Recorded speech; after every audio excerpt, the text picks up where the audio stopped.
والسابقون الأولون من المهاجرين والأنصار والذين اتبعوهم بإحسان رضي الله عنهم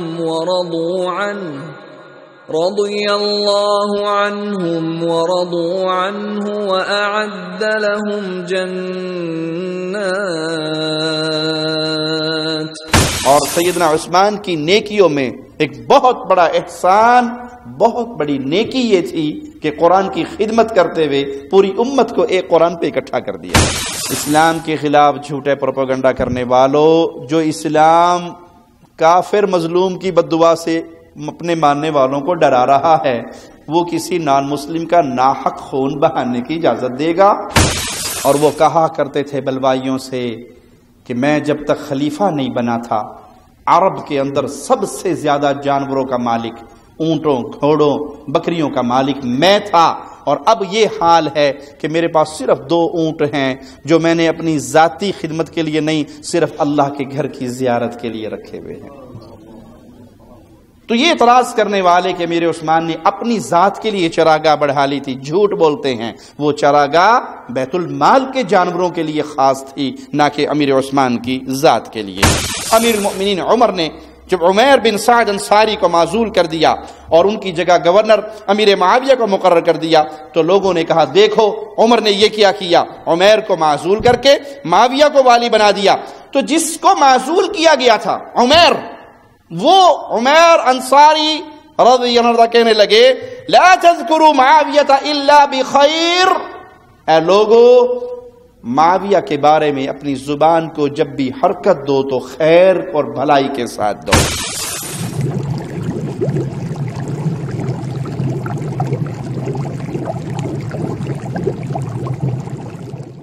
ان الحمد للہ نحمده ونستعینه ونستغفره ونعوذ بالله من شرور انفسنا ومن سیئات اعمالنا من يهده الله فلا مضل له ومن يضلل فلا هادي له. أشهد أن لا إله إلا الله وحده لا شريك له وأشهد أن محمدا عبده ورسوله. أما بعد فإن خير الحديث كتاب الله وخير الهدي هدي محمد صلى الله عليه وسلم وشر الأمور محدثاتها وكل محدثة بدعة وكل بدعة ضلالة وكل ضلالة في النار. أعوذ بالله من الشيطان الرجيم. بسم الله الرحمن الرحيم. قل هو الله أحد الله الصمد لم يلد ولم يولد ولم يكن له كفوا أحد.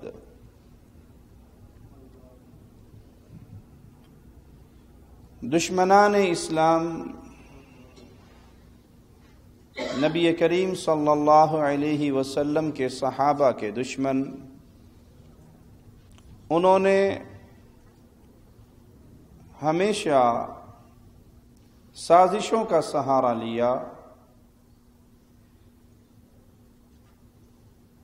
کفار کی سازشوں کو پایہ تکمیل تک پہنچایا،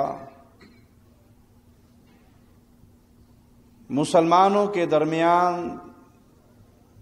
تلوار کھینچی اور امت کے نیک لوگوں پر بہتان باندھے اور اپنے ہاتھوں کو ان کے خون سے رنگین کیا. یہ سلسلہ آج کا نہیں، پرانا ہے. امیر المؤمنین عثمان رضی اللہ عنہ وارضاہ کے ساتھ سازشوں نے یہی حال کیا. پہلے آپ پر جھوٹے الزامات لگائے، لاشعوری طور پہ عوام الناس کو اپنے ساتھ ملانے کے لیے پروپیگنڈا کیا، اور بالآخر اپنے ناپاک ہاتھوں کو امیر المؤمنین کے پاکیزہ لہو سے رنگین کیا۔ آئیے جو الزامات امیر المؤمنین سیدنا عثمان رضی اللہ عنہ وارضاہ پر لگائے ان پہ نظر دوڑاتے ہیں اور پھر ہر الزام کا جواب اس ٹولے کو سناتے ہیں جن کی زبان آج بھی صحابہ کی پاکیزہ سیرت پر بھونکتی رہتی ہے۔ پہلا الزام یہ لگایا گیا کہ سیدنا عثمان نے عمار بن یاسر کو اتنا مارا کہ ان کی انتڑیاں پھٹ گئی، اسی طرح عبداللہ ابن مسعود کو اتنا مارا کہ ان کی پسلیاں ٹوٹ گئی، پھر ان کا وظیفہ بھی بند کر دیا، قرآن حکیم کی جمع و تدوین میں بدعت کا ارتکاب کیا، باقی مصاحف کو جلا ڈالا، اپنے لیے الگ چراگاہ بنا لی، ابو ذر غفاری رضی اللہ عنہ کو جلا وطن کر دیا اور ابو دردہ رضی اللہ عنہ کو ملک شام سے نکلوا دیا۔ اسی طرح آپ نے حکم بن ابو العاص کو واپس بلوایا، حالانکہ اسے رسول اللہ صلی اللہ علیہ وسلم نے جلا وطن کیا تھا۔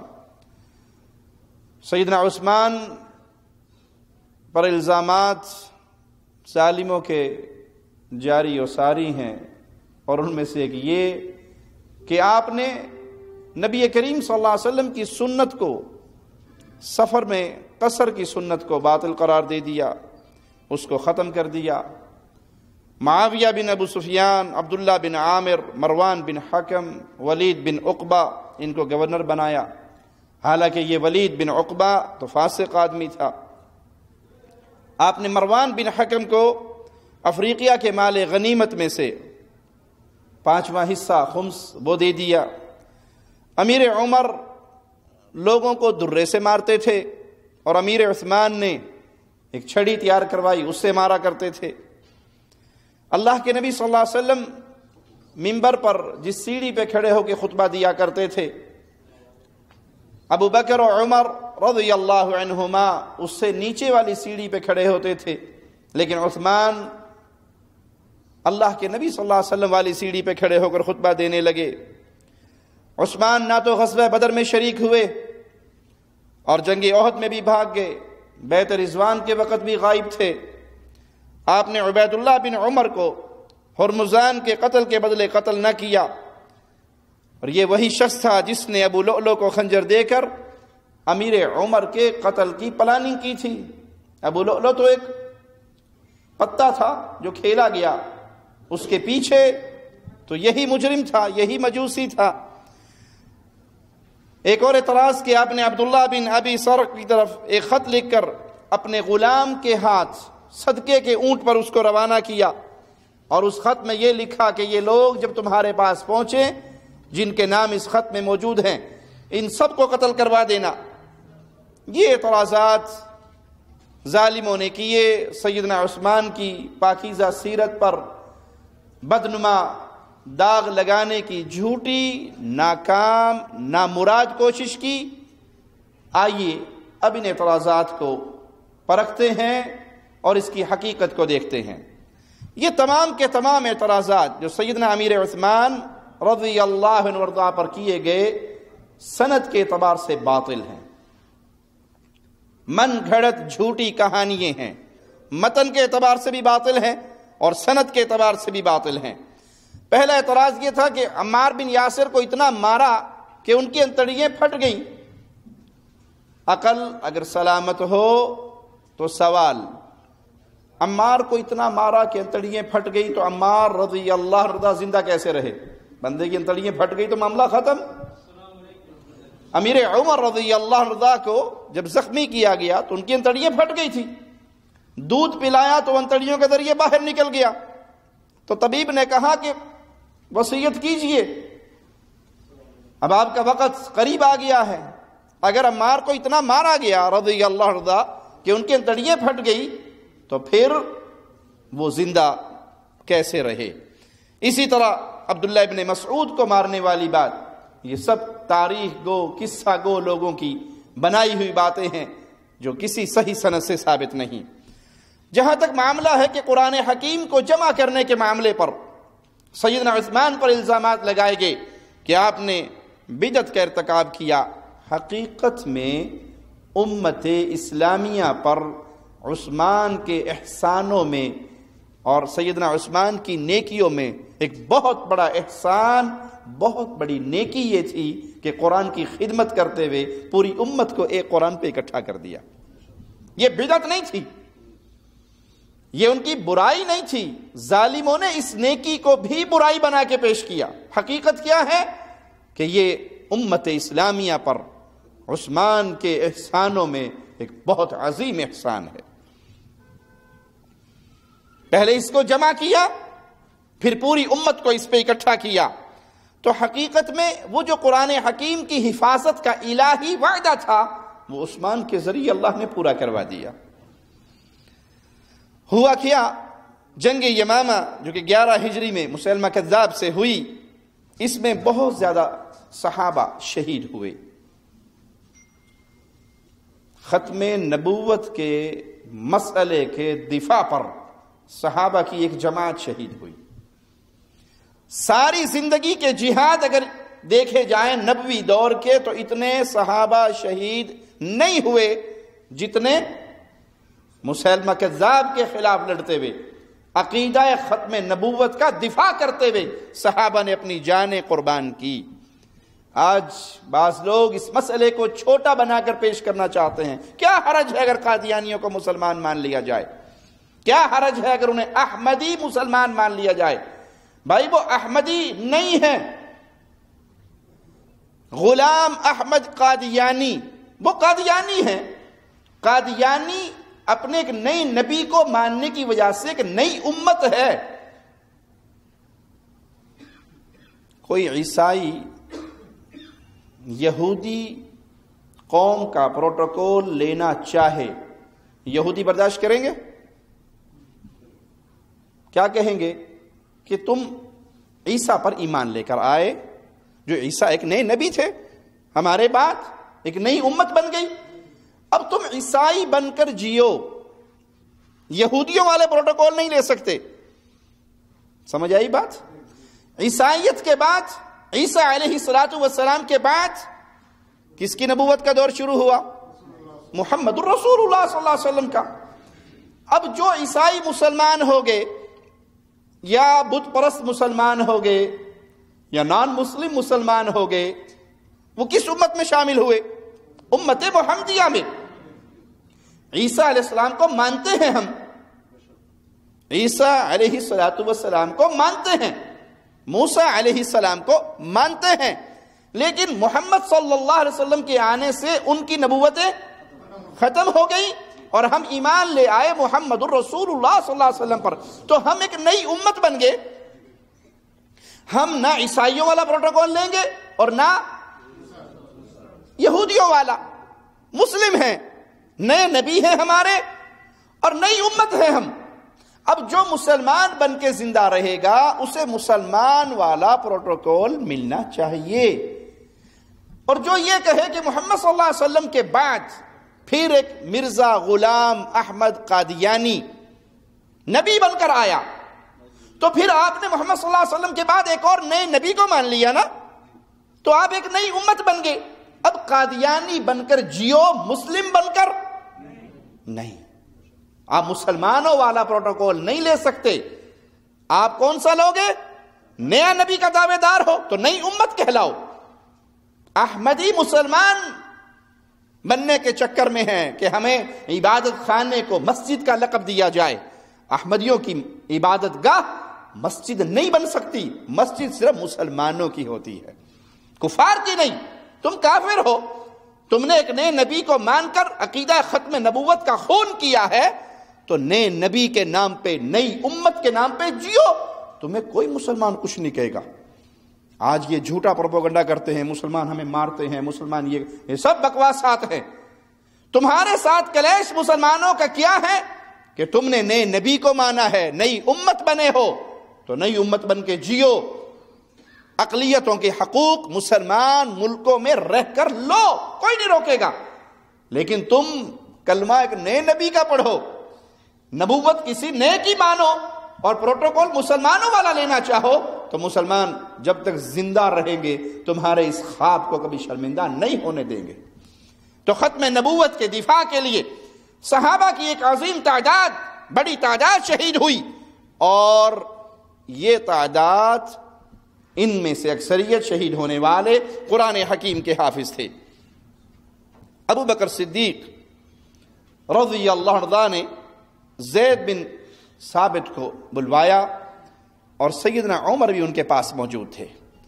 ابو بکر کہنے لگے کہ یہ عمر میرے پاس آئے ہیں اور انہوں نے آ کر یہ بات کہی ہے کہ صحابہ کی ایک تعداد، بڑی تعداد شہید ہوئی، اگر اسی طرح حفاظ قرآن جنگوں میں شہید ہوتے رہے تو خطرہ ہے کہ کہیں قرآن حکیم کے معاملے میں امت کسی فتنے کا شکار نہ ہو جائے۔ تو یہ عمر کہتے ہیں کہ ہمیں قرآن حکیم کو اکٹھا کر لینا چاہیے۔ ابو بکر صدیق نے فرمایا کہ میں نے عمر سے کہا کہ تم وہ کام کیسے کروانا چاہتے ہو جو محمد الرسول اللہ صلی اللہ علیہ وسلم نے نہیں کیا؟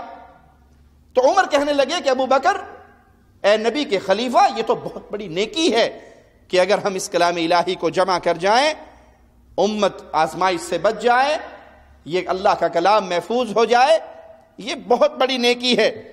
تو میرا دل بھی راضی ہو گیا، میرا سینہ بھی کھل گیا، میری رائے بھی وہی ہے جو عمر کی رائے ہے۔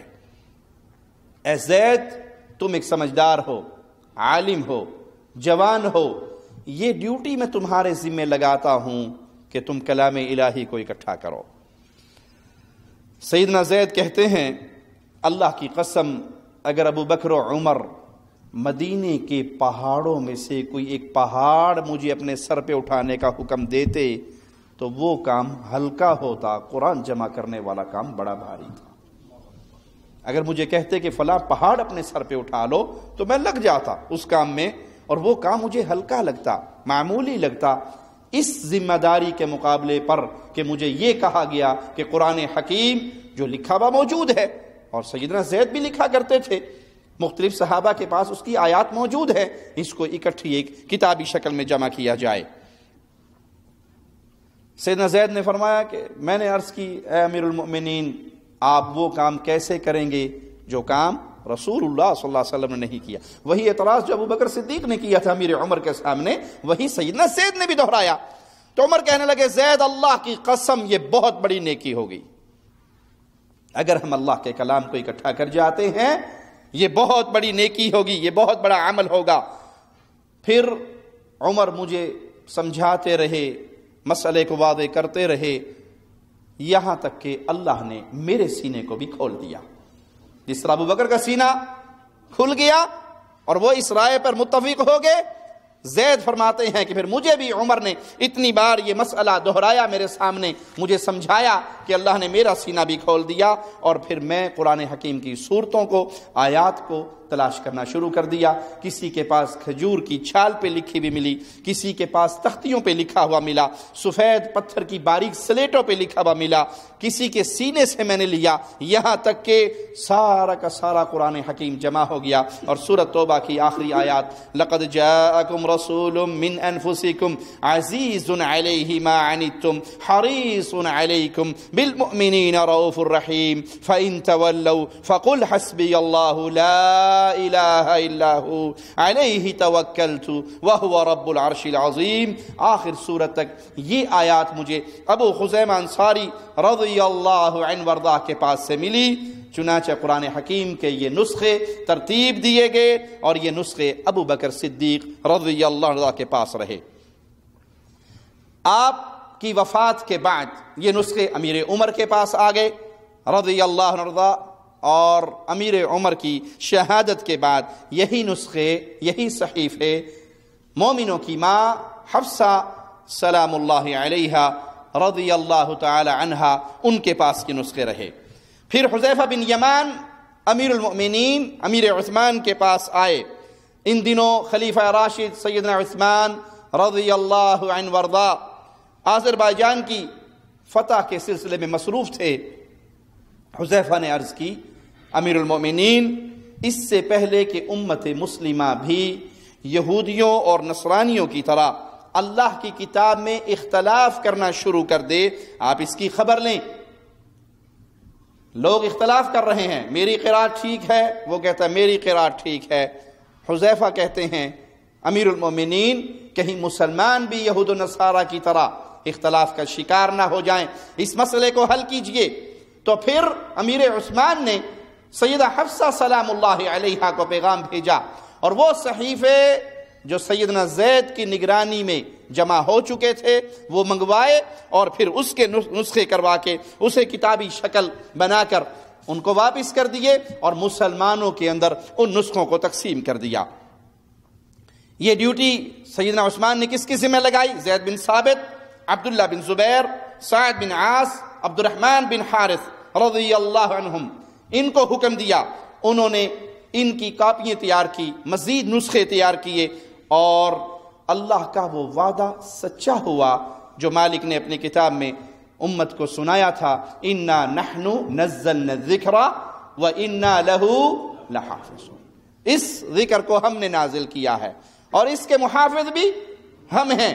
وہ قرآن حکیم کے صحیفے پھر اس کی کاپیاں بنا کر اس کے نسخے بنا کر اسے تقسیم کیا گیا۔ سیدنا عثمان کے بعد سیدنا علی خلافت پر تشریف لائے، اور آپ نے عثمان کے اس عظیم عمل کو برقرار رکھا۔ یہاں رک کر یار لوگوں سے بھی چند باتیں ہو جائیں جن کی زبان صبح شام یہی پیغام دیتی ہے کہ نعوذ باللہ ثم نعوذ باللہ، خلفاء نے قرآن حکیم کو بدل دیا تھا۔ ابو بکر، عمر، عثمان نے قرآن حکیم میں تبدیلی کر دی تھی۔ اصل قرآن تو مصحف فاطمی ہے جو سیدنا علی کے پاس تھا۔ جب سیدنا علی نے خلافت سنبھالی اور سیدنا علی کی شہادت کے بعد سیدنا حسن نے خلافت سنبھالی، ایک فاطمہ کے شوہر اور ایک فاطمہ کے بیٹے، اور بقول تمہارے اصل قرآن، اصول کافی کے اندر بھی یہ روایت موجود ہے کہ اصل قرآن کی 17,000 آیات ہے۔ اصل قرآن تو مصحف فاطمی تھا۔ علی نے عثمان کے ترتیب دیے ہوئے قرآن کو باقی کیوں رکھا؟ محبت سے، پیار سے، ادب سے، سمجھانے کی غرض سے، قریب لانے کی غرض سے، پیغام محبت دیتے ہوئے آپ سے عرض ہے، اگر آپ کا یہ دعویٰ سچا ہے کہ نعوذ باللہ ثم نعوذ باللہ ابو بکر، عمر، عثمان، 3 خلفاء نے قرآن حکیم میں تبدیلی کر دی تھی، اہل بیت کی شان کی آیات نکال دی تھی، زیادتی بھی کی، کمی بھی کی، اپنی مرضی سے آیات ڈال بھی دی اور اپنی مرضی سے آیات نکال بھی دی، وہ جھوٹے قصے ذاکروں کی زبان پر من گھڑت کہانیاں۔ ایک ذاکر کہتا ہے کہ ایک دہریہ آیا اور آ کر اس نے سوال کیا کہ مسلمانوں کی جماعت میں کلمہ پڑھنا چاہتا ہوں، میری شرط ہے میرے ایک سوال کا جواب دیا جائے۔ تمہارے قرآن پاک میں ایک آیت ہے ان اللہ علی کل شیء قدیر، اللہ ہر چیز پہ قادر ہے۔ تو نعوذ باللہ ثم نعوذ باللہ، یہ مجرم، یہ ظالم کہتا ہے کہ اس وقت پہلے خلیفہ نے اپنے مشیر سے پوچھا کہ یہ آیت ہے؟ انہوں نے کہا جی ہے۔ انہوں نے کہا ہاں جی ہے ہمارے قرآن میں۔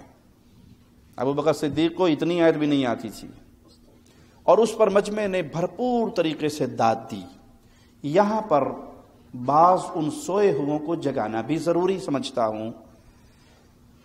ایک شخص کفر بک رہا ہے، ایک ذاکر توہین کر رہا ہے پیارے نبی کے صحابہ کی، ہونا تو یہ چاہیے جس کے دل میں ایمان کی رتی باقی ہے وہ اس کو اس کفر پہ ٹوکے، روکے، منع کرے، کچھ نہیں تو کم از کم خاموش ہو کر اپنے دل سے ہی برا جانے۔ یہی ہے نا برائی کو ختم کرنے کے راستے، ہاتھ سے روکو، نہیں طاقت، زبان سے روکو نہیں طاقت، دل سے برا جانو، اور یہ ایمان کی آخری کیفیت ہے، یہ بھی نہیں تو پھر ایمان نہیں ہے۔ لیکن یہاں مجالس ذکر میں جو چیز ہمیں نظر آتی ہے، ذاکر جتنا بڑا کفر بکتا ہے یا جتنی بڑی وہ صحابہ کی شان میں گالی بکتا ہے، مجمع اتنا اٹھ کے اسے داد دیتا ہے، مجمع میں سے اتنی ہی اس کی تعریف کے نعرے گونجتے ہیں، معنی کہ عوام الناس اپنے اس ذاکر کے کفر میں برابر کی شریک ہے۔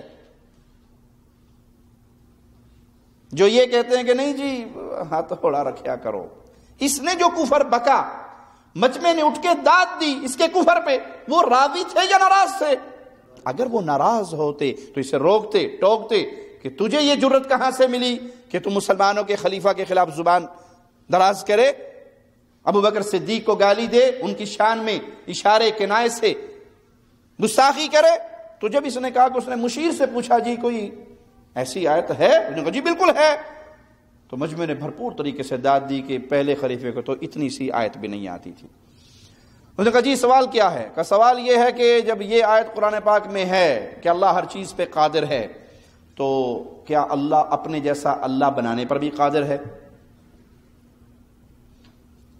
کہا مشیروں اس کا کوئی جواب ہے؟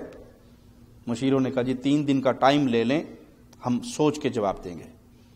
اس نے کہا کہ میں پھر 3 دن کے لیے یہیں بیٹھا ہوں، میں کہیں نہیں جاتا، آپ جواب تلاش کر لیں۔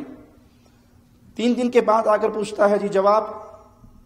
تو بادشاہ نے پوچھا مشیر سے جواب تیار ہو گیا؟ کہا جی بالکل ہو گیا۔ کہا کیا جواب ہے؟ کہ اس کی گردن مار دو۔ تو جلاد کو بلایا کہ یہ تو اللہ کی توہین کر رہا ہے، اس کی گردن مار دو۔ تو جب تلوار رکھی گئی اس کی گردن پہ تو اس نے کہا کہ مجھے مارنا ہے تو مار دو، لیکن یاد رکھو میرے مرنے سے میرا ایک نیا مذہب بنے گا، تمہاری بدنامی ہوگی کہ تم ایک سوال کا جواب نہیں دے سکے، تو بدنامی ہو جائے گی اور میں ہمیشہ کے لیے زندہ ہو جاؤں گا، میرا مذہب زندہ ہو جائے گا۔ تو کہا تلوار ہٹا لو۔ تلوار ہٹائی، اب وہ مذاق کر رہا ہے، مسلمانوں کی توہین کر رہا، تو آخری کونے میں سے ایک بوڑھا اٹھا، اس نے کہا ذرا میرے ساتھ، تجھے میں جواب لے کر دیتا ہوں۔ کہا کدھر؟ کہا ناطق قرآن کے پاس چلتے ہیں، مولا علی کے پاس لے کے جاتا ہوں۔ کہا یہ منبر پہ کون ہے؟ کہا یہ حکمران ہیں، انہیں کیا پتا قرآن کیا ہے؟ اور مجمع بھرپور طریقے سے اٹھ کے اس کی اس بکواس پہ داد دیتا ہے۔ کہا وہ لے کر سیدنا علی کے پاس پہنچا اور علی سے کہا کہ ایک سوال ہے، قرآن پاک کی یہ آیت ہے کہ اللہ اور اللہ بنا سکتا ہے؟ تو مولا علی نے کہا ایک نہیں ہزاروں بنا سکتا ہے۔ تو کہا اگر ہزاروں بنا سکتا ہے تو پھر وحدہ لا شریک تو نہ رہا۔ کہا نہیں، وہ جتنے اللہ بھی بنائے گا وہ سارے کے سارے مخلوق ہوں گی، خالق تو ایک ہی رہے گا۔ خلیفہ کے دربار میں ایک دہریہ آ گیا تھا۔ دہریہ اسے کہتے ہیں جو لا مذہب ہو، جو کہتے ہیں کہ یہ دنیا خود ہی وجود میں آئی ہے اور خود ہی فنا ہو جائے گی۔ یہ دہریہ ایک مذہب ہے، ان کا عقیدہ ہے، وہ کسی اللہ کے قائل نہیں۔ یہ خلیفہ کے دربار میں آ گیا، اس نے آگے خلیفہ سے سوال کیا، اس نے کہا میں مسلمان ہونا چاہتا ہوں۔ بابا جی خلیفہ بڑا خوش ہوا کہ اچھی بات ہے، کوئی مسلمان ہم سے بھی ہو۔ اور یہ خود ہی چل کے دربار میں آ گیا ہے، کوئی تلوار بھی نہیں اٹھانی پڑی۔ انہوں نے کہا ہاں جلدی کر کلمہ پڑھوائیں۔ اس نے کہا کلمہ بعد میں پڑھوانا، پہلے سوال کا جواب دو۔ اب حاکم پھر پریشان ہو گیا کہ سوال کا جواب، اس کا دہریہ ہے، کون سا سوال مشکل پوچھے گا؟ ہاں بھائی سوال کر کیا ہے؟ اس کا تمہارے قرآن میں آیت ہے ان اللہ علی کل شیء قدیر، بے شک تمہارا اللہ ہر شے پہ قادر ہے۔ انہوں نے کہا بے شک یہ آیت ہے۔ اس نے کہا پھر سوچ لو یہ آیت ہے؟ انہوں نے کہا ہے۔ تمہارا یقین ہے کہ یہ ایسا ہو سکتا ہے؟ انہوں نے کہا بالکل یقین ہے، ہمارا اللہ جو چاہے وہ کر سکتا ہے۔ اس نے کہا اب میرا سوال سنو، کیا تمہارا اللہ کوئی اور اللہ بھی بنا سکتا ہے؟ نہ اب سر نہ ہلاؤ یار، زبان سے زحمت کرو۔ اب میرے سوال کا جواب دو، کیا تمہارا اللہ کوئی اور اللہ بنا سکتا ہے؟ بابا جی اگر یہ کہیں کہ نہیں بنا سکتا، وہ کہے گا اللہ کل شیء قدیر کیسا؟ اگر کہیں بنا سکتا وہ کہے گا وحدہ لا شریک کیسا؟ حکومت پھنس گئی، حاکم پریشان ہو گیا۔ اس نے وہ درباری مولوی جو تنخواہ پہ رکھے ہوئے تھے وہ اکٹھے کیے۔ اس نے کہا ہاں بھائی تمہیں تنخواہیں دی جاتی ہیں بیت المال سے، اب جواب دو۔ انہوں نے کہا جواب لمحوں میں مل سکتا تھا اگر علی کو بلا لیتے۔ یہ دہریہ یہاں سے شرمندہ ہو کے پلٹ سکتا تھا اگر ہم علی کو بلائیں. حاکم نے کہا میں نے تمہیں پہلے کہا ہے کہ مجھے اسلام علی کے بغیر چاہیے. ہر سوال کے لیے علی کے پاس جائیں, ہر سوال کے لیے علی کے پاس جائیں, تم اس کا کوئی جواب تلاش کرو. انہوں نے کہا پھر جواب تلاش کرنے کے لیے وقت چاہیے. کتنا؟ انہوں نے کہا 3 دن. حاکم نے دہریے سے کہا کہ 3 دن کے اندر تمہیں سوال کا جواب مل جائے گا. دہریہ چلا گیا, 30 دن کو دہریہ دربار میں آ کے کھڑا ہوگا. اس نے کہا لائیں جی سوال کا جواب. یہ باتیں آن ریکارڈ ہیں, تاریخ کا حصہ ہیں. حاکم نے علماء کو بلایا, علماء کو بلا کے ہاں بھائی اس کے سوال کا جواب دو جس کے لیے 3 دن کی مہلت مانگی تھی. جواب تیار ہے؟ انہوں نے کہا جی بالکل تیار ہے. انہوں نے کہا کیا جواب ہے؟ انہوں نے کہا جواب یہ ہے کہ اس کو قتل کیا جائے گا. اس کا جرم, اس کا توہین مذہب, ہمارے اللہ کی توہین. ہمارے مسلمانوں کے دربار میں کھڑا ہو کے پوچھ رہا ہے کہ کیا اللہ کوئی اور اللہ بنا سکتا ہے؟ اس سے بڑھ کے توہین کیا ہوگی؟ سرطن سے جدا کرو, اس نے ہمارے اللہ پہ الزام لگائے. حاکم نے کہا پکی بات ہے یہ سزا اسلامی ہوگی؟ انہوں نے کہا بالکل اسلامی ہوگی. حاکم نے اشارہ کیا, جلاد نے تلوار کھینچی, ننگی تلوار دہریہ کی گردن پہ اس نے کہہ کے لگانے شروع کیے. حاکم نے کہا کیوں کہہ کے لگا رہا ہوں؟ میں دیکھوں گا کون بندہ مجلس میں جاگ رہا ہے. اس نے کہا کہہ کے کیوں لگا رہا ہوں؟ اس نے کہا تیری بے بسی پہ لگا رہا ہوں. میں جا رہا ہوں, سوال زندہ ہے. آیا میں تو جا رہا ہوں, سوال تو زندہ ہے. اگر تیرے اندر طاقت ہوتی سوال کو مارتا. اس کا تیری بے بسی پہ مجھے ہنسی آ رہی ہے, ابھی تو میری گردن کاٹے گا, میری لاش دربار سے باہر پھینکے گا, لوگ پوچھیں گے کیوں مارا؟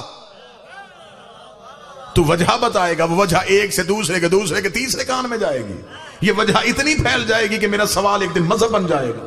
میں اس مذہب کا بانی ہو جاؤں گا. جب تک سوال کا جواب نہیں دیا جائے گا تب تک میرا نام زندہ رہے گا. حاکم نے کہا فوراً جلا سے تلوار اٹھاؤ.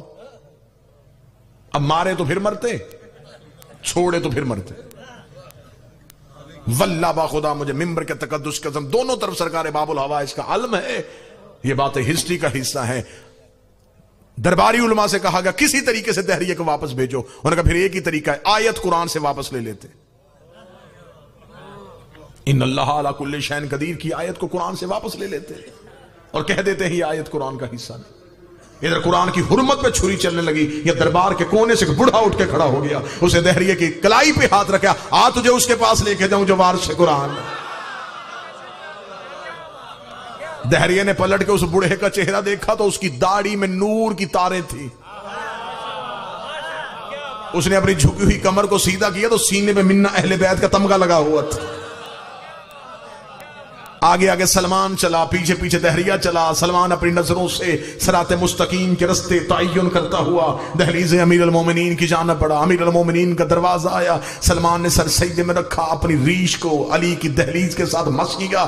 رات کے گرے ہوئے نور کے تارے سلمان نے اپنی داڑھی میں سمیٹے. السلام علیکہ یا امیر المومنین کہہ کے سلام کیا. علی کی آواز آئی علیکہ سلمان. سلمان اکیلا آیا ہے یا دہریہ بھی ساتھ آیا ہے؟ اتنا کہنا تھا یا دہریہ نے پلٹنے کی کوشش کی. سلمان نے کہا جواب لے کے واپس کیوں جا رہا ہے؟ اسے کہا مل گیا جواب. تو ملنے سے پہلے میرا نام جانتا ہے, یہ جواب بھی جانتا ہوگا. امیر المومنین گھر سے باہر آئے, سر کے رسول والا امامہ, کاندھے پہ ابو طالب والی ابا, حمزہ کا روب, اسماعیل کا چہرہ لے کے امیر المومنین دروازے کے باہر آئے. باہر آ کے تو نے سوال کیا تھا اللہ علی کل شیء قدیر ہے یا نہیں ہے؟ فرمایا بے شک ہمارا اللہ علی کل شیء قدیر ہے. تیرا دوسرا سوال یہ تھا کہ کیا وہ اللہ بنا سکتا ہے؟ علی کی آواز ہے وہ ایک نہیں 1000 اللہ بنا سکتا ہے, لیکن وہ جتنے بھی بنائے گا خالق وہی رہے گا. وہ سب مخلوق کہلائے,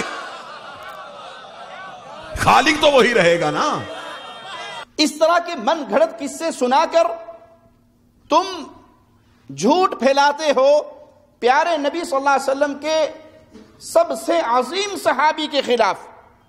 تو سوال یہ بنتا ہے کہ اگر عثمان نے جو قرآن نافذ کیا, پھیلایا, بانٹا, نسخے تقسیم کیے, وہ جھوٹا تھا, وہ من گھڑت تھا بقول تمہارے ذاکروں کے, بقول تمہاری اصول کافی کے. تو جب عثمان کی شہادت کے بعد خلافت علی کو ملی رضی اللہ عنہم اجمعین, تو علی نے عثمان والے مصحف عثمانی کو جاری رکھا یا مصحف فاطمہ کو جاری کیا؟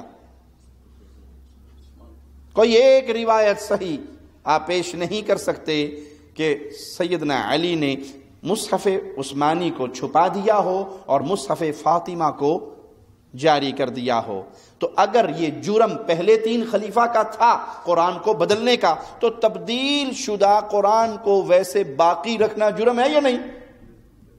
جب آپ کو حکومت مل گئی، جب آپ کو قوت مل گئی، جب سٹیٹ آپ کے ہاتھ میں آ گئی، تو اس کا مطلب یہ ہوا کہ جو غلطیاں ہوئی تھی ان سب کی اصلاح واجب تھی، تو پھر وہ قرآن لا کے عوام الناس کے سامنے پیش کرنا سیدنا علی پر واجب تھا، سیدنا حسن پر واجب تھا۔ لیکن تاریخ شاہد ہے کہ وہی قرآن جو عثمان کے دور میں جس کے نسخے تیار کیے گئے، اسی کو مولا علی نے بھی باقی رکھا اور سیدنا حسن نے بھی باقی رکھا۔ انہی حضرات کے ایک بہت بڑے شیخ علی بن موسیٰ المعروف بابن طاؤس اپنی کتاب میں سیدنا علی کا ایک قول نقل کرتے ہیں۔ وہ کہا جاتا ہے جادو وہ جو سر چڑھ کے بولے، جو دن کی روشنی میں بھی آپ کو نظر آئے کہ معاملہ یہ ہے۔ یہ قول اگر میں کسی اہل سنت کی کتاب سے سناتا تو کہنے والا کہہ سکتا تھا کہ آپ تو جی اہل سنت ہیں، اپنے گھر سے دلیل لا رہے ہیں۔ یہ قول اہل سنت کی کتاب میں نہیں۔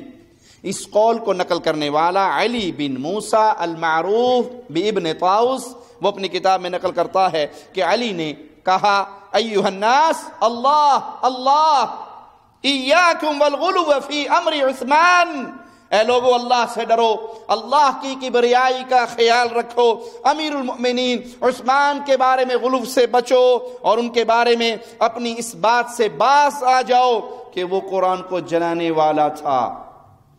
سیدنا علی کی گواہی سیدنا عثمان کے حق میں، فَوَاللَّهِ مَا حَرَّقَهَا إِلَّا عَنْ مَلَئِ مِنْ أَصْحَابِ رَسُولِ اللَّهِ صلی اللہ علیہ وسلم، اللہ کی قسم عثمان نے جو قرآن حکیم کے نسخے جلائے تھے وہ کونے کھدرے میں چھپ کے نہیں جلائے تھے، بلکہ صحابہ کے جمع غفیر کے سامنے جلائے باقی نسخے، اور امت کو ایک نسخے پر اکٹھا کیا۔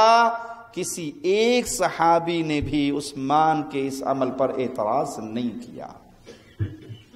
اس مسئلے پر تو صحابہ کا اجماع ہوا، کسی ایک صحابی نے عثمان سے نہیں کہا کہ آپ یہ کیا کر رہے ہیں، بلکہ آپ کی نیکیوں میں، آپ کے احسانات میں یہ بدعت نہیں ہے جو عثمان نے جاری کی، بلکہ یہ احسان عظیم ہے جو عثمان نے مسلمانوں کے اوپر اور قیامت تک آنے والے اہل ایمان پر کیا کہ سب کو اکٹھا کر دیا۔ اللہ کی قسم جو کتابیں عثمان نے جلوائیں وہ صحابہ کی پوری جماعت کے سامنے اور صحابہ کے مشورے سے انہوں نے جمع کیا، انہوں نے اکٹھا کیا، صحابہ سے مشورہ کیا، اور جب اختلافات بہت بڑھ گئے کہ ایک آدمی جب دوسرے سے ملتا تو اس کی قرات کو غلط کہتا اور اپنی قرات کو سچ کہتا، تب مجبور ہو کے سیدنا عثمان نے یہ قدم اٹھایا۔ باقی رہا یہ اعتراض کہ سیدنا عثمان نے اپنے لیے چراگاہ خاص کر لی تھی، تو یہ اعتراض بھی باطل ہے۔ سیدنا عثمان نے اپنی ذات کے لیے کوئی چراگاہ نہیں بنائی تھی، بلکہ آپ سے پہلے عمر اور عمر سے پہلے ابو بکر رضی اللہ عنہما انہوں نے چراگاہ بنوائی۔ نہ عمر نے اپنی ذات کے لیے، نہ ابو بکر نے اپنی ذات کے لیے، بلکہ صدقے کے اونٹ، بیت المال کے جانور اور مجاہدین کی سواریاں جو جہاد فی سبیل اللہ میں استعمال ہوتی تھی، ان کی خوراک کے لیے چراگاہ کس نے بنوائی؟ امیر عمر نے۔ جب عثمان کا دور آیا، بابرکت دور آیا، جس میں فتوحات بہت زیادہ ہوئی اور ملکوں کے ملک مسلمانوں کی ملکیت میں داخل ہوئے، تو جتنا جہاد زیادہ ہوگا، جتنی فوج بڑھے گی اتنی سواریاں بڑھیں گی، جتنا مال غنیمت کے جانور زیادہ ہوں گے اتنی ہی چراگاہ بڑی کرنی پڑے گی۔ پہلے 100 اونٹ تھے، پھر 200 ہوئے، تو 200 اونٹ تو 100 والی چراگاہ سے نہیں پیٹ بھر سکیں گے، تو بیت المال کے اونٹ زیادہ ہونے سے سیدنا عثمان نے اس چراگاہ کے اندر اضافہ کیا۔ آئیے امیر عمر کا ایک قول آپ کو سناؤں جو صحیح بخاری حدیث نمبر 3059۔ عمر اپنے ایک غلام کو جس کو چراگاہ کا ذمہ دار بنایا تھا اسے ہدایت کرتے ہیں۔ ہدایت سنیے، مسلمانوں سے اپنے ہاتھ کو روکے رکھنا، ان پہ ظلم نہ کرنا، مظلوم کی بد دعا سے ہمیشہ بچے رہنا، کیونکہ مظلوم کی بد دعا قبول ہوتی ہے۔ اور میں یہ جملہ بارہا دہراتا ہوں، آج پھر دہرانا چاہتا ہوں، اللہ ہمارے دلوں کی اصلاح فرما دے۔ مظلوم کی بد دعا قبول ہوتی ہے، بھلے مظلوم کافر کیوں نہ ہو۔ کسی کافر کے ساتھ بھی اگر آپ زیادتی والا معاملہ کریں گے، اس کی بد دعا، مظلوم کی بد دعا قبول ہوگی۔ مسلمان ہونا شرط نہیں ہے۔ اسلام کے خلاف جھوٹے پروپیگنڈا کرنے والوں، جو اسلام کافر مظلوم کی بد دعا سے اپنے ماننے والوں کو ڈرا رہا ہے، وہ کسی نان مسلم کا ناحق خون بہانے کی اجازت دے گا؟ اسلام تو سلامتی والا دین ہے، اسلام تو محفوظ رکھنے والا دین ہے، خونوں کو، عزتوں کو۔ یہ اسلام وہ مبارک دین ہے جو اپنے ماننے والوں کو کہتا ہے کہ دریا کے کنارے پر بیٹھ کے وضو کرو تو پانی زیادہ ضائع نہ کرو۔ دریا کے کنارے پر بیٹھ کے مسلمان وضو کرے تو اپنی ضرورت سے زیادہ، دریا میں کوئی کمی پڑے گی، ایک لوٹے کی جگہ پہ 2 لوٹے نکل آئیں، دریا میں فرق پڑ جائے گا، لیکن مسلمان کی عادت تو خراب ہوگی نا۔ یہ وہ مبارک دین ہے جو اپنے ماننے والوں کو دریا کے کنارے پر بیٹھ کر پانی ضائع کرنے کی اجازت نہیں دیتا۔ کسی کا ناحق خون بہانے کی اجازت کیسے دے گا؟ جو یہ ظلم کر رہے ہیں وہ اسلام کو بدنام کر رہے ہیں، اور ان کا اسلام سے کوئی تعلق نہیں ہے۔ امیر عمر کہہ رہے ہیں مظلوم کی بد دعا سے بچنا۔ اور اگلا جملہ بڑا سوچنے کے قابل، غور کے قابل، اور اعتراض کرنے والوں کا منہ بند کر دینے والا جملہ ہے۔ سنو، یہ عمر نے اپنی خلافت میں حکم دیا، ابھی عثمان خلیفہ نہیں بنے۔ سنو، عبد الرحمن ابن عوف، عثمان بن عفان اور ان جیسے جو امیر صحابہ ہیں، ان کے مویشیوں کے معاملے میں اللہ سے ڈرتے رہنا۔ کیا معنی؟ کھلی چھٹی دے دینا ان کو، غریبوں کے جانور روک لینا؟ کہا نہیں، ان کے جانوروں کو، غریب صحابہ کے جانوروں پر فوقیت نہ دینا کہ تم یہ سمجھو کہ یہ امیر عثمان بڑے امیر ہیں، یہ عبد الرحمن ابن عوف بڑے امیر ہیں، ان کے جانور آئیں تو فوراً ان کو چراگاہ میں داخل کر دو، اور کسی کی 1 بکری 2 بکری 2 اونٹ 4 اونٹ آئیں تو وہ غریب ہو تو اس غریب کو دھکے دے کے نکال دو۔ ایسا نہ کرنا۔ کیوں؟ اگر عبد الرحمن ابن عوف اور عثمان بن عفان کے جانور بھوک سے مر بھی جائیں تو ان کے پاس باغات اتنے ہیں کہ یہ اپنے باغات سے اپنا اور اپنے بیوی بچوں کا پیٹ پال سکتے ہیں۔ لیکن جو غریب آدمی ہوگا جس کے پاس 2 بکری 2 اونٹ 4 جانور ہیں، اگر ان کے جانور بھوک سے مر گئے تو ان کے بچوں کی روٹی کہاں سے پوری ہوگی؟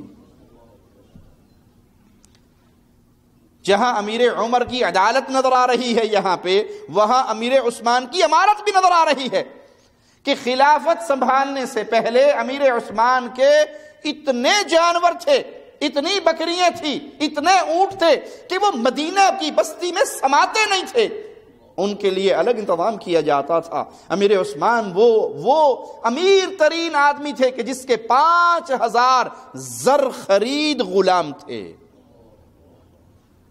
تم اللہ سے ڈرنا، عبد الرحمن اور عثمان کے مویشیوں کے معاملے میں غریبوں کے دروازے بند نہ کر دینا، بلکہ غریبوں کو زیادہ موقع دینا، کیونکہ ان کے بچے کہاں سے کھائیں گے؟ ان کے پاس تو جانور ہی تھوڑے ہیں۔ اللہ کی قسم اہل مدینہ یہ سمجھتے ہوں گے میں نے ان کے ساتھ زیادتی کی، کیونکہ چراگاہ کہاں بننی تھی؟ مدینہ کی زمین پہ۔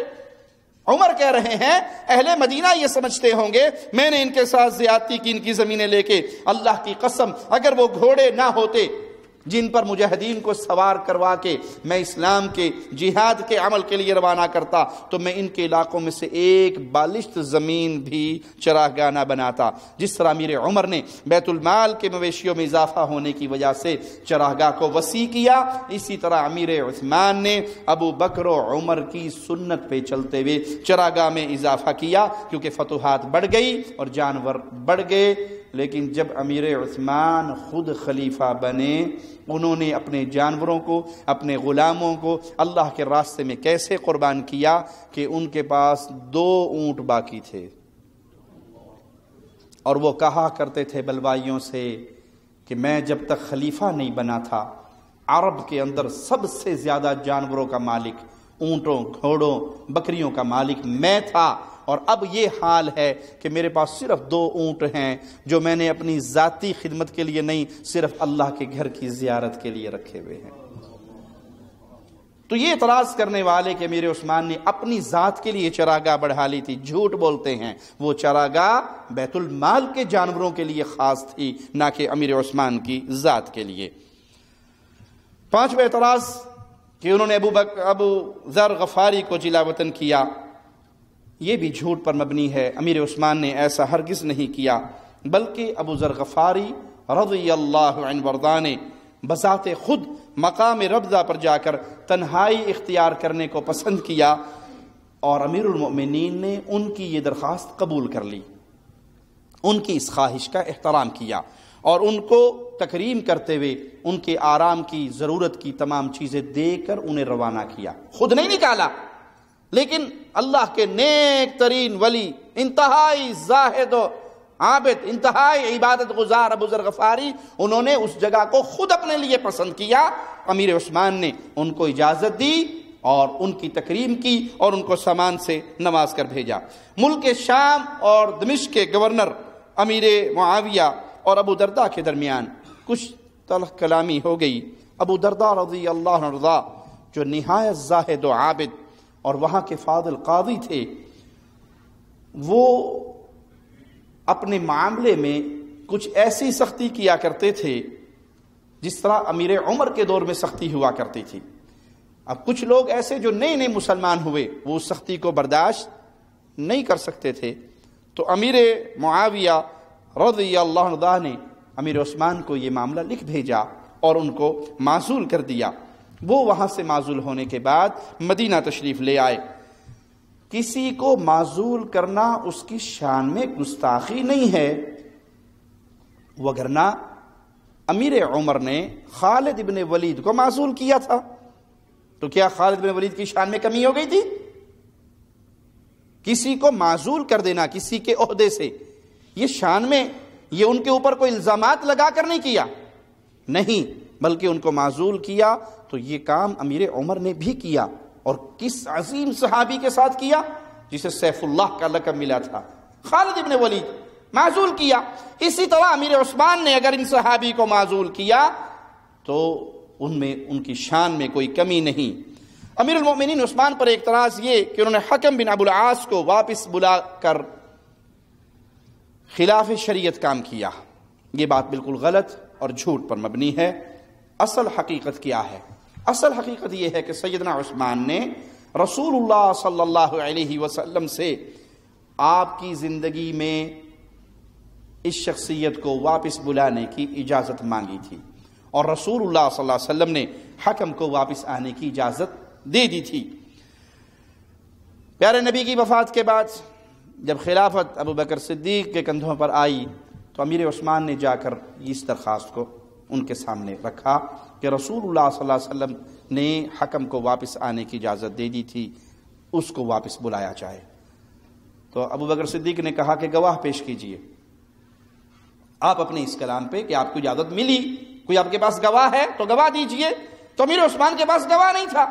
یہی درخواست امیر عثمان نے امیر عمر کو بھی دی تھی، انہوں نے بھی یہی کہا کہ آپ کے پاس گواہ ہے تو دیجئے۔ اب گواہ نہیں تھا، امیر عثمان نے ذاتی طور پہ اجازت لی اور اللہ کے نبی صلی اللہ علیہ وسلم نے اجازت دے دی۔ جب خود امیر عثمان امیر المؤمنین بنے، اب تو کسی سے مانگنے کی اجازت نہیں تھی نا، چونکہ اللہ کے نبی نے اجازت دے دی تھی، اور اپنی اس علم کی بنیاد پر اور اس اجازت کی بنیاد پر امیر عثمان نے ان کو واپس بلایا۔ وگرنہ یہ کیسے ہو سکتا ہے کہ وہ شخصیت جس نے خطاب کرتے ہوئے بلوائیوں سے یہاں تک کہا تھا، اللہ کی قسم جب سے مسلمان ہوا ہوں میں نے اپنا یہ دایاں ہاتھ محمد کے ہاتھ میں دیا ہے، اس کے بعد میں نے دائیں ہاتھ سے کبھی شرمگاہ کو بھی نہیں ٹچ کیا۔ وہ نبی کی حکم کی خلاف ورزی کرے گا؟ ان کو زندگی میں اجازت ملی جس کو انہوں نے اپنے دور حکومت میں پورا کیا۔ اور جہاں تک ماجرا ہے اس اعتراض کا کہ سفر میں قصر کرنے کا معاملہ، تو وہ ایک اجتہاد ہے، کیونکہ کچھ لوگ جو نئے نئے مسلمان ہوئے تھے، نئے نئے اسلام میں داخل ہوئے تھے، وہ اس نماز قصر کے حوالے سے فتنے میں مبتلا ہو گئے۔ اور واپس جا کر اپنے گھروں کے اندر بھی انہوں نے 2 رکعت نماز پڑھنی شروع کر دی، سفر میں بھی 2، اور وہ یہ سمجھے نئے مسلمان تھے کہ نماز ہو ہی 2 رکعت گئی ہے، اور انہوں نے 2 رکعت ہی پڑھنا شروع کر دی۔ تو امیر عثمان نے مسئلہ سمجھانے کے لیے کہ 4 رکعت والی نماز کم نہیں ہوئی، سفر کے دوران بھی 4 ہی باقی رکھی۔ یہ واقعہ 29 ہجری کے موسم حج کا ہے۔ عبد الرحمن ابن عوف نے اس مسئلے پر سیدنا عثمان سے ناراضگی کا اظہار کیا، تو امیر المؤمنین نے جواب دیا کہ گزشتہ سال بعض یمن کے حاجی آئے، انہوں نے 2 رکعت نماز پڑھی، اور واپس جا کر وہ یہی سمجھے کہ نماز 2 رکعت ہی ہے، اور انہوں نے اپنے گھر میں قیام کی حالت میں بھی 2 رکعت نماز پڑھی۔ اس لیے میں نے اس فتنے سے بچنے کے لیے نماز سفر کے اندر بھی 4 رکعت پڑھی۔ یہ سن کر ابن عوف اٹھے اور عبداللہ ابن مسعود رضی اللہ عنہ کے پاس آئے اور سارا ماجرا ابن مسعود کو سنایا۔ تو عبداللہ ابن مسعود نے بھی یہی فرمایا کہ مجھے معلوم ہے امیر المؤمنین نے 4 رکعتیں نماز پڑھی ہیں، ان فتنوں کے پیش نظر میں بھی اپنے ساتھیوں کو 4 رکعت پڑھاتا ہوں۔ جو عثمان کا عمل تھا، ابن مسعود کہتے ہیں ان فتنوں کے پیش نظر کہ نئے مسلمان ہونے والے بدو اعرابی لوگ وہ یہ سمجھ بیٹھے کہ کتنی نمازیں ہیں، کتنی رکعتیں ہیں، 4 کی جگہ پہ 2 ہو گئی ہیں، تو وہ قیام کی حالت میں بھی، سفر میں بھی اور مقیم ہو کر بھی 2 ہی پڑھتے تھے۔ ابن مسعود کہتے ہیں میں نے بھی ایسا ہی کرنا شروع کیا تاکہ لوگ فتنے کے اندر مبتلا نہ ہو جائیں۔ تو عبد الرحمن ابن عوف نے کہا میں بھی آج کے بعد ایسے ہی کروں گا۔ اعتراض کرنے والوں نے صرف شخصیت داغدار کرنے کے لیے اعتراضات کو پکڑا، حقیقت حال جاننے کے باوجود ان کی زبانوں سے پیارے نبی کے صحابہ کی عزت محفوظ نہیں رہتی۔ باقی رہا یہ اعتراض کہ امیر المؤمنین نے امیر معاویہ کو ملک شام کا گورنر بنایا، تو انہیں امیر عثمان نے نہیں بنایا، امیر عمر نے بنایا۔ معاویہ کو خلافت کی یہ ذمہ داری امیر عمر نے دی اور ملک شام کے سارے علاقے ان کے اختیار میں دیے۔ عثمان نے ان کو ان کے عہدے پر باقی رکھا، مقرر نہیں کیا۔ اعتراض یہ عثمان پر بنتا ہی نہیں، اگر تم اعتراض کرتے ہو تو پھر امیر عمر پہ کرو، کہ معاویہ کو والی شام امیر عمر نے بنایا اور عثمان نے اس پہ باقی رکھا۔ بلکہ امیر عمر سے پہلے ابو بکر صدیق رضی اللہ عنہ وارضاہ نے امیر معاویہ کے بھائی یزید بن ابو سفیان کو گورنر مقرر کیا، اور امیر یزید نے امیر معاویہ کو اپنا نائب بنا لیا۔ ابو بکر صدیق نے امیر معاویہ کے بھائی یزید کو شام کا گورنر بنایا، اور امیر یزید نے اپنے بھائی معاویہ کو اپنا نائب بنا لیا۔ کس دور میں؟ ابو بکر کے دور میں۔ ابو بکر کو یہ خبر ملی اور وہ خاموش رہے، کینسل نہیں کیا، یہ نہیں کہا کہ تم نے میری اجازت کے بغیر ان کو اپنا نائب کیوں رکھ لیا ہے، خاموش رہے۔ معنی یہ کہ ابو بکر اس پر راضی تھے تبھی تو خاموش رہے، اگر راضی نہ ہوتے تو فوراً اس کو معزول کر دیتے۔ تو امیر عمر نے پھر امیر معاویہ کو شام کی ذمہ داری دی، امیر عثمان نے ان کو باقی رکھا۔ ابن کثیر رحمہ اللہ نے البدایہ و نہایہ جلد 8 صفحہ 133 پر سیدنا سعد بن ابی وقاص رضی اللہ عنہ کا قول نقل کیا ہے، ذرا سنیے۔ یہ صحابی جو 10 مبشرہ میں شامل ہیں کیا گواہی دے رہے ہیں۔ فرماتے ما رأيت احدا بعد عثمان اقضى بحق من صاحب هذا الباب یعنی معاویہ، میں نے امیر المؤمنین عثمان کے بعد اس دروازے والے امیر معاویہ کے دروازے کی طرف سعد بن ابی وقاص اشارہ کرتے ہوئے کہہ رہے ہیں، عثمان کے بعد اس دروازے والے شخص یعنی امیر معاویہ سے بڑھ کر حق کے ساتھ فیصلہ کرنے والے کسی شخص کو نہیں پایا۔ عثمان کے بعد حق کے ساتھ فیصلہ کرنے والا سب سے بڑھ کے جو شخص تھا وہ امیر معاویہ تھا۔ یہ گواہی دی ہے کس نے؟ سعد بن ابی وقاص رضی اللہ عنہ نے۔ ابن کثیر اسی کتاب کے صفحہ 135 پر ایک اور گواہی نقل کرتے ہیں جو عبداللہ بن عباس رضی اللہ عنہما کا قول ہے، وہ فرماتے ہیں ما رأیت رجلا اخلق بالملک من معاویہ، میں نے معاویہ سے بہتر سلطنت اور حکومت کے اخلاق والا شخص کسی کو نہیں پایا۔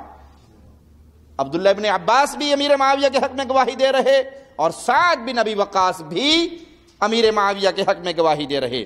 امیر المؤمنین عمر نے جب عمیر بن سعد انصاری کو معزول کر دیا اور ان کی جگہ گورنر امیر معاویہ کو مقرر کر دیا تو لوگوں نے کہا دیکھو عمر نے یہ کیا عمیر کو معزول کر کے معاویہ کو والی بنا دیا۔ تو جس کو معزول کیا گیا تھا عمیر، وہ عمیر انصاری رضی اللہ عنہ کہنے لگے لا تذکروا معاویہ الا بخیر، اے لوگو معاویہ کے بارے میں اپنی زبان کو جب بھی حرکت دو تو خیر اور بھلائی کے ساتھ دو۔ فإنی سمعت رسول اللہ صلی اللہ علیہ وسلم یقول اللہم اہدی بہ، میں نے اپنے کانوں سے رسول اللہ صلی اللہ علیہ وسلم کی یہ جملے سنے ہیں، اے اللہ معاویہ کے ذریعے لوگوں کو ہدایت دے۔ جامع ترمذی حدیث نمبر 3843۔ جس کے لیے اللہ کے نبی صلی اللہ علیہ وسلم دعا مانگے اے اللہ اس کے ذریعے لوگوں کو ہدایت والا بنا، وہ خود بے ہدایتہ ہوگا؟ وہ سنیں جن کی زبان ہمیشہ امیر معاویہ کی شان میں گستاخی کرنے پر تلی رہتی ہے۔ رسول اللہ صلی اللہ علیہ وسلم دعا مانگ رہے ہیں اے اللہ معاویہ کے ذریعے لوگوں کو ہدایت یافتہ بنا۔ اور دوسری روایت میں ہے اللہ کے نبی صلی اللہ علیہ وسلم نے فرمایا اللہم اجعلہ ہادیا مہدیا واہد بہ، اے اللہ معاویہ کو ہدایت والا مہدی بنا دے، اس کے ذریعے لوگوں کو ہدایت دے، اسے ہدایت والا بنا، اسے ہدایت دینے والا بنا، ہدایت کی طرف رہنمائی کرنے والا بنا اور اس کے ذریعے ہدایت دے۔ 3 دعائیں ہیں رسول اللہ صلی اللہ علیہ وسلم کی، اللہم اجعلہ ہادیا مہدیا واہد بہ، اس کو ہدایت یافتہ بنا، مہدی بنا اور اس کے ذریعے لوگوں کو ہدایت کی راہ پہ چلا۔ جس کی شان میں پیارے پیارے حبیب کی یہ دعائیں ہو، اور ظالموں تمہاری زبان اسی شخصیت کے اوپر دراز ہو تو پھر سوچ لو نبی کے صحابی کی گستاخی کرنے والا کا انجام بہت برا ہوتا ہے۔ اب تو امیر معاویہ رضی اللہ عنہ کی شان میں کوئی ایک لفظ بھی سننا پسند نہیں کرتا، برداشت نہیں کرتا۔ ایک مولوی صاحب کو ہم نے دیکھا، نعت خواں کو دیکھا، اس نے شان امیر معاویہ میں چند اشعار ہی پڑے تھے قبر پرستوں کے میلے میں کہ پیچھے سے گدی نشین بابا جی پیر جی اٹھے اور فوراً اس نعت خواں کے ہاتھ سے مائک چھین کے اسے دھکا دے دیا اور کہا کہ اس سٹیج پر معاویہ کی شان بیان نہیں ہو سکتی۔ محبت کے ساتھ جو اہل سنت کا ذوق ہوتا ہے، اعلی حضرت سے محبت کرتا ہے، اعلی حضرت کے عقائد کے مطابق میرے ساتھ ہی کلام جھوم جھوم کے پڑے گا تو اپنی جب آپ خاموش نہ ہو۔ کاتب قرآن ہے معاویہ، معاویہ کاتب قرآن ہے معاویہ، کوئی جب آپ خاموش نہ ہو تو خاموشوں کا پتہ لگ جائے گا کہ بندہ عقیدے کا نہیں ہے، کسی اور عقیدے کا ہے۔ محبت کے ساتھ کاتب قرآن ہے معاویہ، معاویہ کاتب قرآن ہے معاویہ، معاویہ کاتب قرآن ہے۔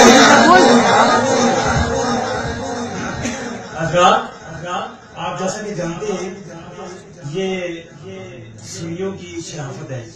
الحمدللہ ثم الحمدللہ ہم کبھی اپنے سٹیج پہ کسی کو یہ ضرورت نہیں دیں گے کہ ہم آپس میں اختلاف پیدا کریں۔ ہم محبت والے لوگ ہیں۔ لا یؤمن احدکم حتی اکون احب الیہ من والدہ وولدہ والناس اجمعین۔ ہم نے محبت رسول سے کی ہے۔ صبر کر لو، صبر کر لو، صبر کر لو، صبر کر لو، بس اتنی محبت ہے۔ شاہ صاحب کیا دیکھیے یہ مختصراً آپ کے سامنے مختصراً جو کچھ میرا جس نے کرنا ہے بے کرے۔ الحمدللہ سنی سید ہوں، حسبی نسبی سید ہوں، خاندانی سید ہوں اور سنیوں کے سٹیج کا عالم ہوں۔ الحمدللہ یہ بات عقیدے کی میں آپ کو بتا رہا ہوں۔ اور برداشت کریں، برداشت کریں، برداشت کریں، برداشت کر چکا ہوں تو آپ بھی برداشت کریں۔ میں برداشت کر چکا ہوں تو آپ بھی برداشت کر لیں. میں نہ بولتا کسی لفظ سے بولتا انشاءاللہ. ماں میرے والدین ماں خاموشی سکھائی ہے اس وقت سے. ماں والدین خاموشی سکھائی ہے. ماں بولنا بڑا آتا ہے الحمدللہ, لیکن ماں والدین خاموشی سکھائی ہے. میں خاموش ہے صرف اتنا بول, صرف ایک لفظ بول کے اجازت کرنا.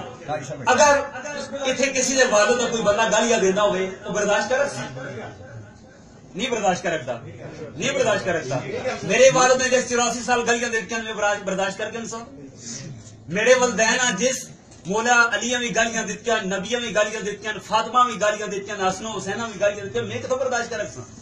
جس سٹیج پر معاویہ کی شان بیان نہ ہو وہ سٹیج اہل ایمان کا سٹیج بھی نہیں ہو سکتا. ہم اہل بیت کی عزت کرتے ہیں, ہم اصحاب رسول کی عزت کرتے ہیں. یہ نہیں ہو سکتا کہ آپ امت میں تفریق کریں اس بنیاد پر کہ یا اہل بیت والے بنو یا صحابہ والے بنو. یہ تفریق اہل ایمان کے ہاں نہیں پائی جاتی. مسلمان اہل ایمان مومنین کی جماعت جیسے اہل بیت سے پیار کرتے ہیں ویسے ہی اصحاب محمد سے بھی پیار کرتے ہیں صلی اللہ علیہ وسلم. اہل بیت سے پیار کی وجہ میرے آقا کے اہل بیت ہیں, صحابہ سے پیار کی وجہ میرے آقا کے صحابہ ہیں. اصل محبت تو آقا سے ہے. جو آقا سے جڑتا جائے گا اس سے محبت ہمارے دلوں میں بڑھتی جائے گی. جہاں تک عبداللہ بن عامر کا تعلق ہے تو ان کو امیر المومنین عثمان نے ہی گورنر بنایا, کیونکہ یہ ننیال کی طرف سے بھی اور ددیال کی طرف سے دونوں طرف سے باعزت شخص تھے. باپ کی طرف سے اموی, ماں کی طرف سے ہاشمی, بنو ہاشم اور بنو امیہ سب کے سب قریشی ہیں. عبداللہ بن عامر جب پیدا ہوئے تو انہیں رسول اللہ صلی اللہ علیہ وسلم کے پاس لایا گیا. آپ نے اس بچے کو دیکھ کر فرمایا, اے بنی عبد الشمس, اس کی شکل تم لوگوں سے زیادہ ہم لوگوں سے ملتی ہے. جس سے اللہ کے نبی ایسے راضی ہوں, جس کی شکل کو دیکھ کے اللہ کے نبی خوش ہوں کہ اس کے نقش و نگار تمہارے جیسے نہیں بلکہ ہمارے خانوادے جیسے ہیں. پھر آپ نے اپنا لعاب دہن اس بچے کے منہ میں ڈالا تو عبداللہ نے پیارے نبی صلی اللہ علیہ وسلم کا لعاب دہن پی لیا, نگل لیا. رسول اللہ صلی اللہ علیہ وسلم نے اس بچے کے بارے میں فوراً خوشخبری کیا دی کہ یہ بڑا ہوگا لوگوں کی سیرابی کا ذریعہ بنے گا, لوگوں کو پانی پلانے کا ذریعہ بنے گا. اور جب یہ صحابی بڑے ہوئے تو جہاں پانی نکالنے کی کوشش کرتے فوراً پانی نکل آتا, جہاں کنواں کھودتے وہیں سے پانی نکل آتا کہ اس کے مبارک پیٹ میں محمد کا لعاب کیا تھا صلی اللہ علیہ وسلم.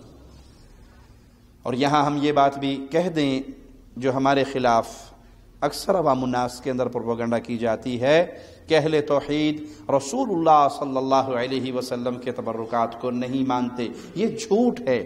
ہم پیارے نبی صلی اللہ علیہ وسلم کے تبرکات کو مانتے ہیں. آپ کے لعاب میں برکت, کوئی شک نہیں. آپ کا لعاب پیا عبداللہ بن عامر نے, اللہ نے کتنے برکتوں والا بنایا. جہاں کنواں کھودنے کی کوشش کرتے, پانی نکالنے کی کوشش کرتے تو فوراً ہی اللہ کی رحمت سے پانی نکل آتا. آپ کے پسینے میں خوشبو, آپ کے پسینے میں برکت, آپ کے مبارک بالوں میں, منہ مبارک میں برکت, آپ کے جبے میں برکت, آپ سے لگی ہوئی چیزوں میں برکت ہے. اس میں اہل ایمان کی کوئی دو رائے نہیں ہے. لیکن یہ تبرک والا معاملہ خاص محمد الرسول اللہ صلی اللہ علیہ وسلم تک ہی ہے. آپ کا لعاب دہن صحابہ اپنے ہاتھ پہ لیا کرتے تھے, آپ کے وضو کا پانی صحابہ اپنے ہاتھ پہ لے لیتے تھے, اپنے جسم پہ مل لیتے تھے. یہ ماجرا کسی صحابی نے ابو بکر صدیق کے ساتھ نہیں کیا, جو اصل پوائنٹ سمجھانے والا ہے. یہ معاملہ کسی صحابی نے عمر کے ساتھ, عثمان کے ساتھ, حتیٰ کہ علی کے ساتھ بھی نہیں کیا. یہ خاصہ تھا محمد الرسول اللہ کا صلی اللہ علیہ وسلم. آج ہم پہ یہ اعتراض کیوں کیا جاتا ہے کہ یہ نبی کریم صلی اللہ علیہ وسلم کے تبرکات کو نہیں مانتے؟ اس لیے کہ ہم ان کے للو پھتووں کے تبرکات کو نہیں مانتے. انہوں نے تو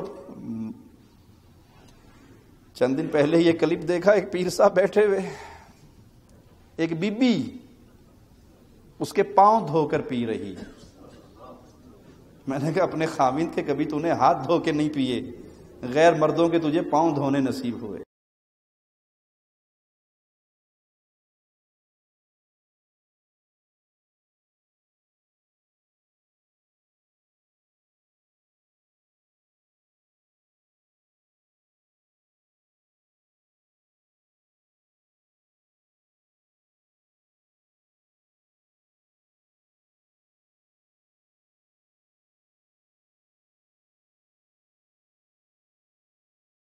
انا للہ و انا الیہ راجعون۔ پیر صاحب بیٹھے ہوئے ہیں، پاؤں دھلوا رہے ہیں، بیویاں دھو رہی ہیں اور چلو بھر بھر کے پانی پی رہی ہیں۔ نہ شرم پلے ہے، نہ غیرت پلے ہے۔ غیر مرد کے پاؤں ہاتھ لگانے کی تجھے کس نے اجازت دی ہے؟ غیر مرد کا جسم چھونے کی تجھے کس نے اجازت دی ہے؟ میرے آقا صلی اللہ علیہ وسلم کے بارے میں میری ماں گواہی دیا کرتی تھی، صدیقہ کائنات سلام اللہ علیہا۔ عائشہ فرمایا کرتی تھی میرے پیارے حبیب صلی اللہ علیہ وسلم نے، رسول کریم صلی اللہ علیہ وسلم نے کسی نامحرم عورت کا ہاتھ نہیں چھوا۔ اور تم پیرو غیر عورتوں سے اپنے پاؤں دبواتے ہو، ٹانگیں دبواتے ہو، اس پہ بھی صبر نہیں کرتے، ان کو پاؤں دھو دھو کے پلاتے ہو۔ اور اگر ہم کہیں کہ یہ غلط ہے، دیکھا جی یہ اللہ کے نبی کے تبرکات کو نہیں مانتے، بھائی وہ خاصہ میرے آقا کا تھا، اس پر ایمان ہے، اس کے اندر اللہ نے شفا رکھی تھی، اس کے اندر اللہ نے برکت رکھی تھی، لیکن وہ خاص میرے حبیب آقا جناب محمد رسول اللہ صلی اللہ علیہ وسلم کا ماجرا تھا، آگے نہیں چلا کہ وہ صحابہ میں، تابعین میں، تبع تابعین میں، محدثین میں، ائمہ دین میں آیا ہو اور لوگوں نے ان کے لعاب کو بھی چاٹا ہو اور اپنے منہ پہ ملا ہو، نہیں ہوا۔ تم تو آج کے بھنگیوں کو، نشیوں کو، صوفیوں کو، بد عقیدہ اور بد کردار لوگوں کو تم نے یہ مقام دے دیا ہے کہ عورتیں آتی ہیں، ان کے پاؤں چومتی ہیں، ان کے پاؤں کے دھون پیتی ہیں۔ اس قبر پرستی کی لعنت نے تمہیں ایسا پاگل کر دیا، ہائے ہائے۔ قبروں کو پوجنے والے قبروں کو پوجتے ہیں، کوئی بات سمجھ آتی ہے کہ سامنے قبر ہے، ہم تو شروع سے پیٹتے آ رہے کہ قبروں کی پوجا بھی نہیں ہو سکتی، لیکن کم از کم جو قبر پوج رہا ہے اس کے سامنے ایک تصور تو ہے نا کہ بابا جی، شاہ جی، پیر جی، پونچی سرکار اندر پڑی ہے۔ چند دن پہلے میاں چنو کے قریب کے ایک گاؤں کی ایک ویڈیو کسی بھائی نے بھیجی، وہاں پوجنے کے لیے قبر بھی نہیں ہے، صرف ایک بیری کا درخت ہے اور بورڈ لگا ہوا ہے پیر بیری سرکار شاہ صاحب رحمت اللہ علیہ۔ ہنسنے کا مقام نہیں، اللہ کی قسم آنسو بہانے کی جگہ ہے۔ اتنے گر گئے مسلمان، اتنے ایمان کی لذت سے نا آشنا ہو گئے مسلمان کہ درختوں کو پوجنے لگے، اور اس درخت کے ساتھ کپڑے لٹکائے ہوئے ہیں، ٹاکیاں باندھی ہوئی ہیں، دھاگے باندھے ہوئے ہیں، بورڈ لگایا ہوا باقاعدہ۔ ایک بورڈ ہم نے آپ کو پہلے بھی دکھایا تھا پیر کھمبے شاہ کا، بارہ کہو اسلام آباد کے قریب ایک گاؤں ہے بارہ کہو، وہاں پہ کوئی قبر نہیں ہے، بجلی کا پول ہے اور اس کے گرد چار دیواری کر کے لوہے کے جنگلے لگا کر بورڈ لگایا ہوا ہے پیر کھمبے شاہ بخاری رحمت اللہ علیہ۔ اور اب یہ دیکھا پیر بیری سرکار۔ ایک اور تیر مارا ہے یہاں پہ، میاں چنو کا نواحی علاقہ ہے، چک نمبر 108، وہاں پہ عوام نے ایک اور شگوفہ چھوڑا ہے، بابا بیری پیر سرکار رحمت اللہ علیہ۔ جی اب بالکل ٹھیک سنا آپ نے، بابا بیری پیر سرکار رحمت اللہ علیہ۔ بیر کا ایک درخت ہے، اس کے اوپر چار دیواری کر کے اس کے اوپر ٹائٹل لگا کے باقاعدہ وہاں پہ لکھ دیا ہے بابا بیری پیر سرکار رحمت اللہ علیہ۔ اور میں آپ کو بتاتا چلوں، ہر جمعرات کو یہاں پہ اچھا خاصا رش ہوتا ہے، عورتیں گھی کے دیے لے کے آتی ہیں گھروں سے، ان کو جلاتی ہیں وہاں پہ، اور پھر جو ہیں وہ سوچتے ہیں کہ اس طرح ہماری مرادیں پوری ہوں گی۔ تو دیکھنے پہ معلوم ہوا کہ یہ صرف ایک درخت تھا، دربار ہو، کوئی قبر ہو، کوئی کچھ تو ہو نا جس کا کوئی کیا مطلب لاجک کیا بنا رکھی ہے لوگوں نے، لیکن کچھ بھی نہیں ملا وہاں جا کے ہمیں ایک سوائے ایک درخت کے۔ اور ایک عجیب و غریب چیز جو میں نے وہاں پہ دیکھی کہ اس درخت کے آس پاس انہوں نے چھوٹے چھوٹے اور درخت لگا رکھے ہیں، تو چنانچہ میرے ساتھ ایک مقامی بندہ تھا جس سے ساری انفارمیشن میں نے بڑے طریقے سے نکلوائی. تو اس نے بتایا کہ جی یہ اب جو بابا بیری کے جناب یہ کہہ لیں آپ کے بچے ہیں جی, اس کے مطلب آپ ذلی بابے لانچ کر دیے ہیں تاکہ بڑے بابے کو جب کوئی گھن کھا جائے گا یا وہ گر جائے گا کسی طریقے سے تو یہ بچے لانچ کر دیے جائیں گے, پھر بعد میں آنے والی نسلیں جو ہیں ان کی پوجا شروع کر دیں گی کہ یہ بابے ہیں جی. تمہارا حال ان مشرکین جیسا نہیں ہے جو ذات انوات کو پوجا کرتے تھے. وہ صرف وہاں پہ تلواریں ہی لٹکایا کرتے تھے, اور تم نے دھندا کیا ہوا ہے مسلمانوں کے ایمان سے کھیلنے کا دھندا. اور وہاں وہ ایک بڑا درخت تو لگا ہوا ہے, چھوٹے چھوٹے درخت اور بھی لگائے ہوئے ہیں, کیونکہ نظر دور تک جاتی ہے نا بزرگوں کی. پتا ہے کہ وقت آئے گا یہ بابا جی ڈگ پڑیں گے تو پھر دکان بند ہو جائے گی. جب بڑا گر گیا تو ابھی سے وہ چھوٹے چھوٹے لگائے ہیں کہ جب یہ گرے گا تو بیٹے جوان ہو جائیں گے. بیٹے کہیں گے جی ہم نے ان کو کہا تھا اب آپ آرام فرمائے, ہماری باری آ گئی ہے. وہ بھائی جس کو توحید سمجھ آ گئی, وہ بھائی جس کو ایمان سمجھ آ گیا, وہ بھائی جس کو عقیدہ سمجھ آ گیا اور اپنے گھر کی کنڈی لگا کے اندر سونے کے لیے لمبی چادر اپنے اوپر ڈال چکا ہے, وہ میرے یہ جملے سنیں. اے ایمان کو سمجھنے والے, اے توحید کو سمجھنے والے, اے عقیدے کو سمجھنے والے, تیرے پڑوس میں, تیرے گاؤں میں, تیری برادری میں, تیرے خاندان میں, تیرے دوستوں میں, تیرے عزیزوں میں ابھی تک درخت پوجے جا رہے ہیں, پتھر پوجے جا رہے ہیں, جانور پوجے جا رہے ہیں. ان عزیزوں نے, ان دوستوں نے, ان محلے والوں نے, ان بستی والوں نے اگر قیامت کے دن تیرا گریبان پکڑ کے سوال کیا یہ خود مواحد بن گیا تھا, اس نے مجھے توحید کی دعوت نہیں دی, تو اللہ کو کیا جواب دو گے؟ وہ ریاکار شہید جو دنیا میں دکھلاوے کے لیے لڑا اور شہید ہوا, حدیث کے لفظ ہیں جب اسے اٹھایا جائے گا اللہ اس کو اپنی نعمتیں گنوائے گا, تجھے یہ نہیں دیا, تجھے یہ نہیں دیا, تجھے یہ نہیں دیا. بندہ یاد کر کے اقرار کرے گا ہاں یہ ساری نعمتیں تو ملی. مولا پوچھے گا پھر کیا کر کے آیا؟ وہ کہے گا لڑتے لڑتے تیرے راستے میں قتل ہو گیا. جواب ملے گا لوگوں کے لیے جا کر جہنم میں چہرے کے بل گھسیٹ کے جہنم میں ڈال دو. شاہد کیا ہے اس حدیث میں؟ اللہ اپنی نعمتیں گنوائے گا اس کو. اے مسلمان مواحد انسان, کائنات میں سب سے بڑی نعمت, اللہ کی قسم اس سے بڑی کوئی نعمت نہیں, وہ توحید کی نعمت ہے. توحید کی نعمت سے بڑھ کر کوئی نعمت نہیں, ایمان کی نعمت سے بڑھ کر کوئی نعمت نہیں. اللہ نے اگر تجھ سے یہ سوال کر لیا, مجھ سے یہ سوال کر لیا, توحید کا فہم, ایمان کی لذت مل گئی تھی. ارے جس کے دل میں ایمان کی لذت کی چنگاریاں جاگتی ہیں پھر وہ غافلوں کی نیند نہیں سوتا کہ میں تو ٹھیک ہو گیا نا, مجھے کیا, میں ٹھیک ہو گیا, اب سب کو ٹھیک کرنا میری ذمہ داری ہے.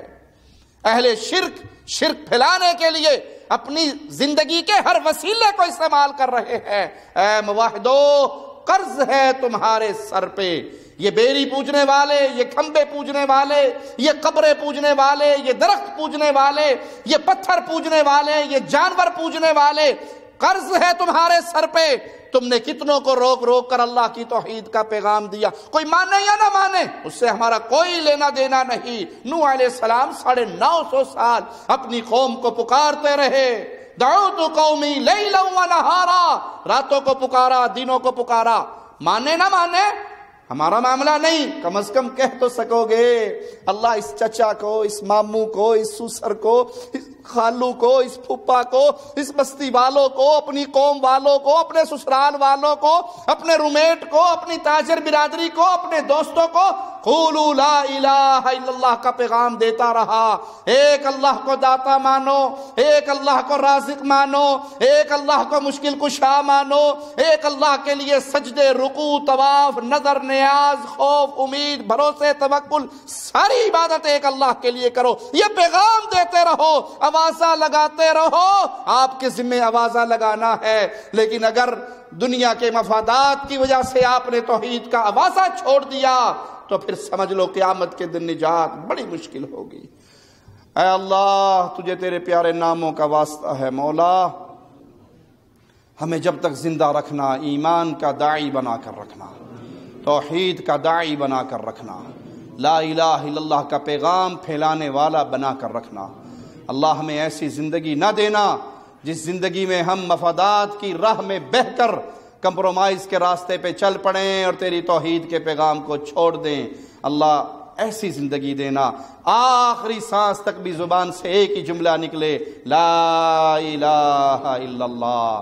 اللہ ایسی موت دینا کہ زبان سے یہی جملہ نکل رہا ہو، لا الہ الا اللہ، اور شہادت کی موت پا کے اللہ تیری جنتوں کی طرف آ رہے ہوں۔ اقول قولی ھذا واستغفر اللہ لی ولکم ولسائر المسلمین فاستغفروہ انہ هو الغفور الرحیم۔